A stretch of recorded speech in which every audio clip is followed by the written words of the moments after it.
Hey everyone, I am here in Atlanta, Georgia, back at the historic Southview Cemetery, and today we're here to see the grave of John Lewis. But before we start with that, last week I was here to see the grave of Hank Aaron and the parents of Dr. Martin Luther King Jr. But I didn't really go into too much detail about the actual death of Martin Luther King Jr.'s mother. So we're going to take a few seconds to look at their interment again and just kind of talk about the death of his mother.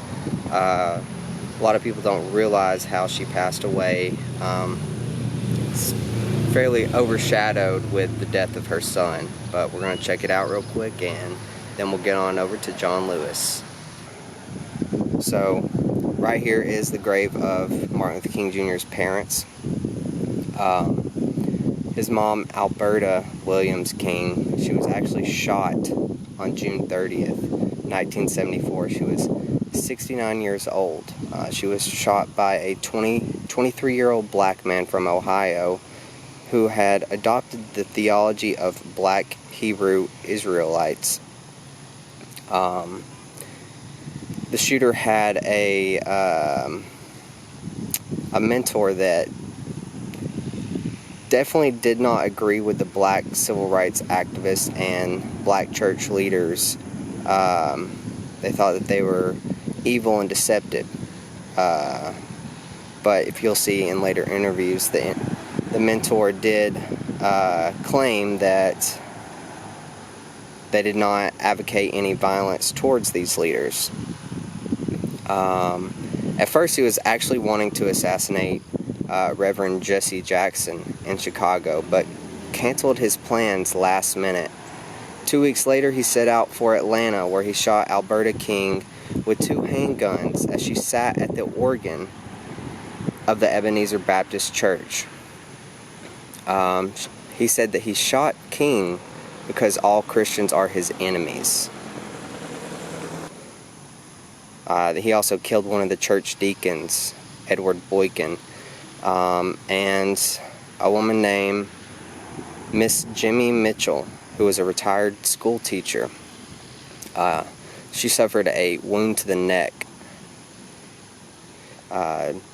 King's daughter saw the whole thing play out, and she claimed that it was like watching a scary movie. Dr. Martin Luther King Jr.'s mom, Alberta, died shortly after the gunshot wound. She was shot in the right of her head. The murderer was convicted and sentenced to death. The sentence was upheld on appeal, but he was later resentenced to life in prison, partially as a result of King's family's opposition to the death penalty. On August 3rd, 1995, he suffered a stroke and was taken to a hospital. On August 19th, he died at the age of 44 from complications of his stroke. And once again, Dr. Martin Luther King's parents are right next to Hank Aaron's. If you'll notice, last time I was here, that wasn't there, so it looks like someone is about to be interred.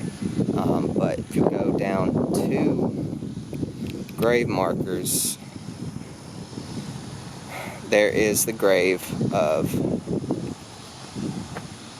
Hank Aaron.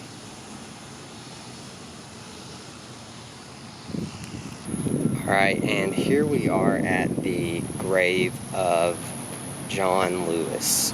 We're actually at the 1-year mark of his passing in 2020. They're still doing more on his grave. From last week I was here, there's a couple more additions, but we're just going to check out his grave and read a little bit about his life. Alright, and here's the grave of John Lewis.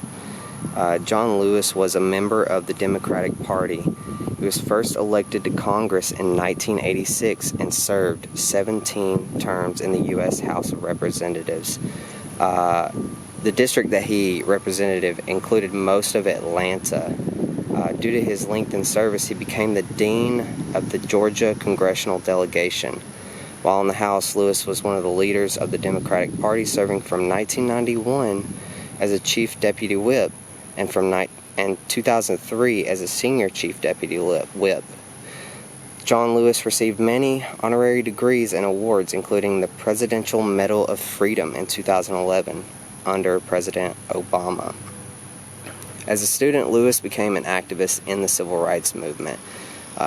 As most of us know, he organized sit-ins at segregated lunch counters in Nashville and took part in many other civil rights activities as a part of the Nashville student movement.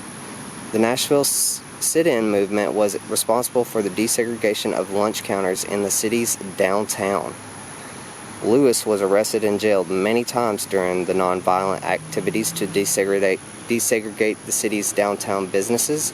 He was also instrumental in organizing bus boycotts and other nonviolent protests to support voting rights and racial equality. During this time, Lewis said it was important to engage in good trouble, necessary trouble, in order to achieve change, and he held by the phrase and philosophy throughout his life.